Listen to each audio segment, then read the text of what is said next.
Speaking के time पर हम प्रोनाउंस में बहुत ज्यादा गलतियां करते हैं।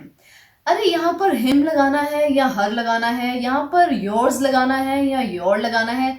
ओ माय गॉड, ये 6 तरह की जो कैटेगरीज है प्रोनाउंस की, बहुत कॉम्प्लिकेटेड सुनने में लगती हैं, लेकिन आज आप मेरे साथ सीखेंगे 6 types of pronouns in a very simple and easy way. So सबसे पहले देखते हैं प्रोनाउंस होते क्या हैं। प्रोनाउन एक ऐसा वर्ड है जो नाउन की जगह पर आता है। I mean they can do all the things that nouns can do. वो हर चीज कर सकते हैं प्रोनाउंस जो नाउन करते हैं। है ना ये इंटरेस्टिंग? तो आज हम सीखेंगे 6 categories of pronouns.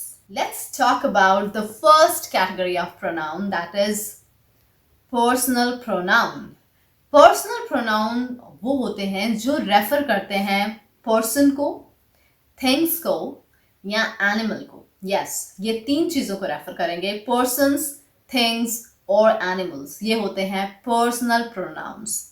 Personal pronouns के अंदर 2 कैटेगरीज आएंगी, subject category and the object category. Subject pronouns वो होते हैं जो सब्जेक्ट की पोजीशन पे आते हैं, ऑब्जेक्ट प्रोनाउंस वो होते हैं जो ऑब्जेक्ट की पोजीशन पे आते हैं।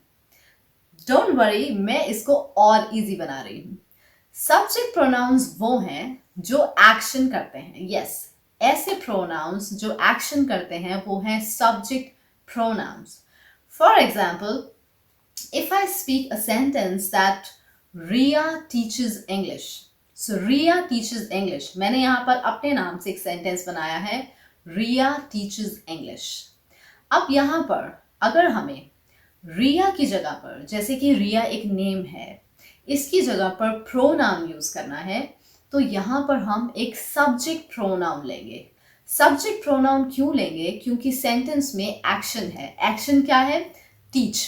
रिया इंग्लिश पढ़ाती है, सो पढ़ाना, teach is an action. So Riya teaches English, Riya की जगह पर प्रोनाउन आ जाएगा क्योंकि नाउन की जगह पर प्रोनाउन का यूज होता है। सो रिया टीचेस इंग्लिश, अब रिया की जगह पर क्या आ सकता है? So as I told earlier, pronoun noun की जगह पर आते हैं। तो रिया यहाँ पर नाउन है और रिया की जगह पर हम यूज कर सकते हैं subject I. Yes, I teach English. So I teach English में हमारा सब्जेक्ट प्रोनाउन है आई। उसी तरह सब्जेक्ट प्रोनाउंस की एक लिस्ट है।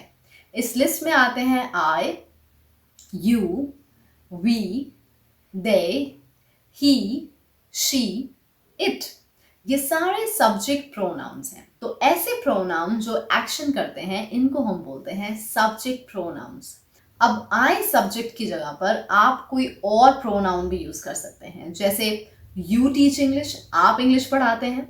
अगर मैं बात करूं हम सब इंग्लिश पढ़ाते हैं, तो हम इस तरह से कह सकते हैं, क्योंकि वी में हम अपने आप को भी इंक्लूड करते हैं, तो मैं ऐसे कह सकती हूँ वी टीच इंग्लिश।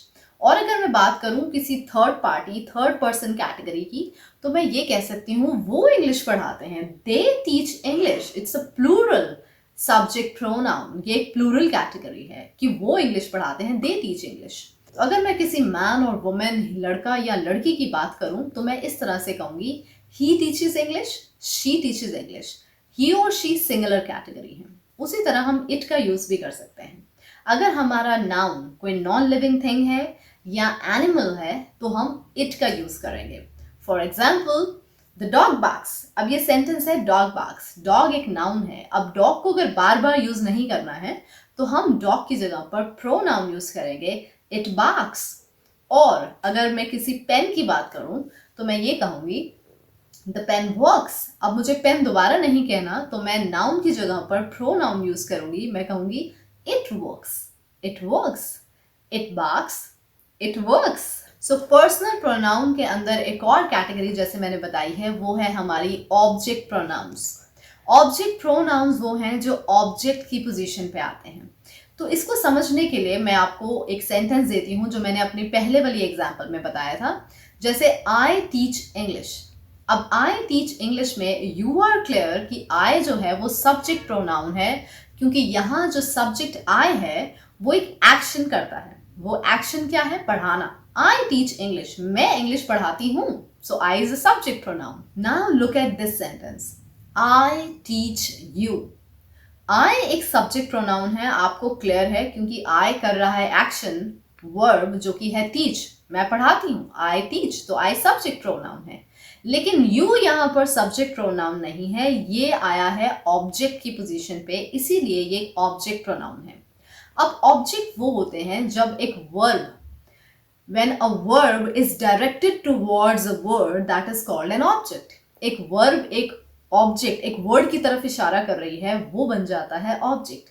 पढ़ाया किसको जा रहा है? यू को। आई टीच यू, तो पढ़ाया जा रहा है यू को, इसलिए यू एक ऑब्जेक्ट की जगह पर है और ये बन जाता है ऑब्जेक्ट प्रोनाउन। ऑब्जेक्ट प्रोनाउन की कैटेगरी इस तरह से है, me, you, us, them, him, हर।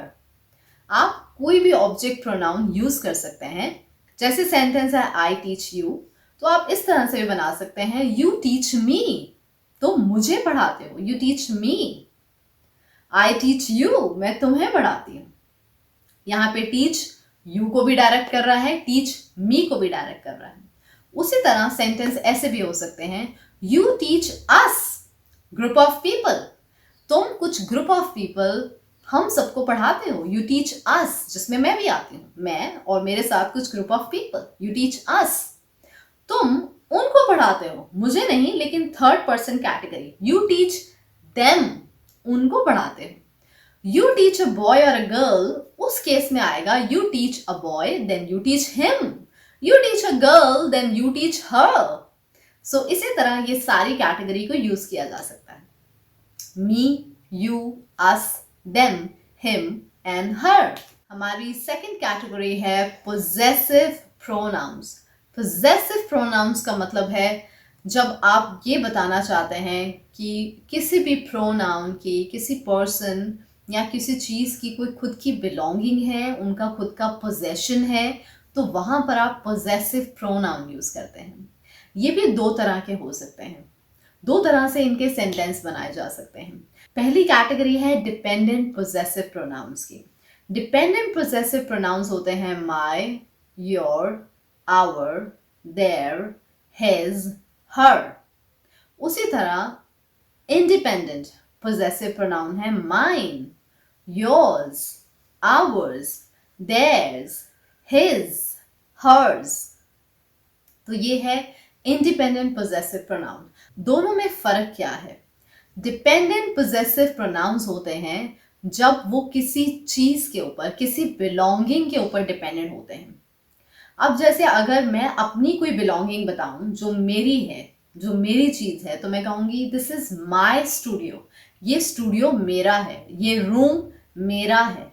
सो मैंने यहाँ पर जो रूम है उसकी पोजेशन बताई है, तो इसको अपना बताने के लिए मैंने यूज किया this is my room, this is my room. तो इस सेंटेंस में माय जो वर्ड है वो है dependent possessive pronoun. My room, ये माय अकेला नहीं आ सकता, माय वर्ड जो है वो डिपेंडेंट है किसी चीज के लिए, तो ये हमेशा एक चीज के साथ आएगा, माय रूम। उसी तरह ये सेंटेंस ऐसे हो सकता है, your room, our room, their room, his room, her room. His room लड़के का रूम, हर रूम लड़की का रूम, देयर रूम उनका रूम, आवर रूम हमारा रूम, योर रूम तुम्हारा रूम। तो आपने देखा कि जितने भी डिपेंडेंट पोजेसिव प्रोनाउंस लगाए हैं हमने, उनके साथ किसी चीज का लगाना जरूरी है, क्योंकि वो डिपेंडेंट पोजेसिव प्रोनाउन है। अब हम बात करते हैं इंडिपेंडेंट पोजेसिव प्रोनाउन। अभी इसी सेंटेंस को अगर इसी सेंटेंस को रूम के बारे में मुझे बताना है, पोजेशन बताना है, लेकिन इंडिपेंडेंट पोजेसिव प्रोनाउन यूज करना है, तो मैं ऐसे कहूंगी this room is mine. Mine word use होगा यहाँ पर। अब माइन जो है वो इंडिपेंडेंट पोजेसिव प्रोनाउन है, यहाँ इसके साथ कोई वर्ड लगाने की जरूरत नहीं है, दिस रूम इज माइन। इसी तरह आप सेंटेंस बना सकते हैं, दिस रूम इज योर्स, तुम्हारा है, हमारा है, दिस रूम इज आवर्स, उनका है, दिस रूम इज देयर्स, उस लड़के का है, दिस रूम इज हिज, उस लड़की का है, this room is hers. So ये रहा है हमारे possessive pronouns, dependent possessive pronouns and independent possessive pronouns. The third category is reflexive pronouns. Reflexive pronoun नाम से ही पता लग जाता है कि ये रिफ्लेक्ट करते हैं, लेकिन ये किसको रिफ्लेक्ट करते हैं? ये प्रोनाउंस सब्जेक्ट को रिफ्लेक्ट करते हैं. Yes, now look at the sentence. I cooked Maggi for my self. I cooked Maggi for my self. अगर मैं आपसे पूछूं कि इसमें प्रोनाउन कौन सा है, तो आप कहेंगे I is a pronoun. Okay, I got that. I cooked Maggi for myself. लेकिन माई सेल्फ क्या है? अब माई सेल्फ जो है वो यहाँ पर रिफ्लेक्ट कर रहा है आई को, कि मैंने मैगी बनाई खुद के लिए. I cooked Maggi for myself. मैंने अपने आप के लिए, खुद के लिए मैगी बनाई. सो माई सेल्फ रिफ्लेक्ट कर रहा है आई को. तो अगर सब्जेक्ट आई है तो हमारा रिफ्लेक्टिव प्रोनाउन होगा माई सेल्फ. यू है तो होगा योर सेल्फ. वी है तो होगा आवर सेल्व्स. दे है तो होगा देमसेल्व्स. ही है तो होगा हिमसेल्फ. शी है तो होगा हरसेल्फ. और इट है तो होगा इटसेल्फ. फॉर एग्जाम्पल, आप कोई और सेंटेंस भी बना सकते हैं, जैसे you cooked Maggi for yourself. तो आप इस तरह से भी बना सकते हैं. कोई भी प्रोनाउन आप यूज कर सकते हैं depending on it's subject. Reflexive pronoun की अगर हम बात करें तो रिफ्लेक्सिव प्रोनाउन को यूज करने वक्त, खास करके माई सेल्फ को यूज करने वक्त, बहुत ज्यादा लोग जो है इसका इस्तेमाल गलत जगह पर करते हैं. मैंने बहुत बार सुना है लोग अपने नेम को इंट्रोड्यूस करने के लिए माई सेल्फ लगाते हैं. जैसे अगर मुझे अपना नेम बताना है तो मैं ऐसे बोल रही हूँ, माई सेल्फ रिया खन्ना. ये बिल्कुल गलत है. गलत गलत गलत है. आपको इसको कभी इस तरह से यूज नहीं करना है. नेम को इंट्रोड्यूस करने के लिए आपको माई सेल्फ नहीं लगाना है. आप सिंपली बोलिए, my name is Riya, I am Riya. The fourth category is indefinite pronouns. ये ऐसे pronouns हैं जो definite नहीं हैं.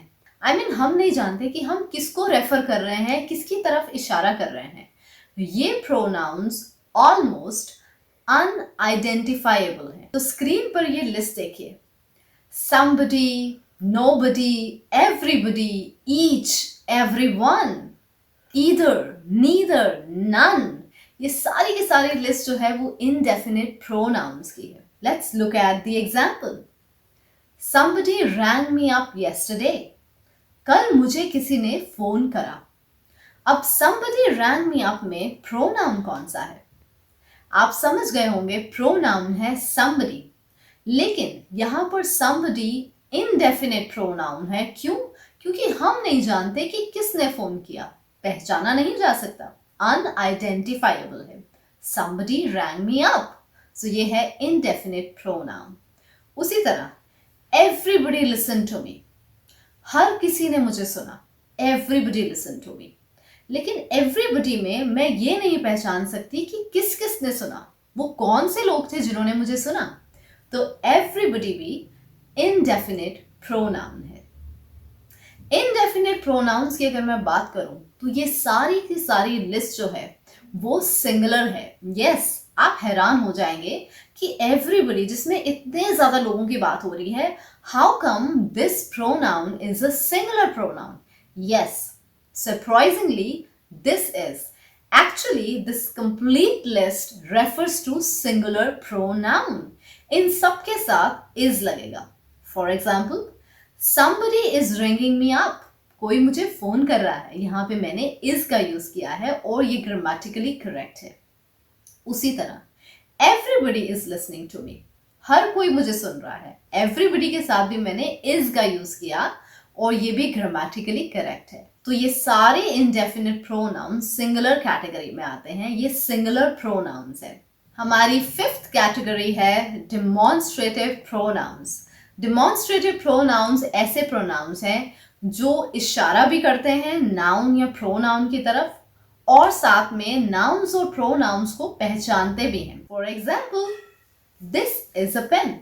अब इस सेंटेंस के अंदर जो दिस वर्ड है वो है डिमॉन्स्ट्रेटिव प्रोनाउन, क्योंकि ये इशारा भी कर रहा है दिस इज अ पेन कि ये पेन है, और आइडेंटिफाई भी कर रहा है अपने नाउन को. सो ये है डिमॉन्स्ट्रेटिव प्रोनाउन.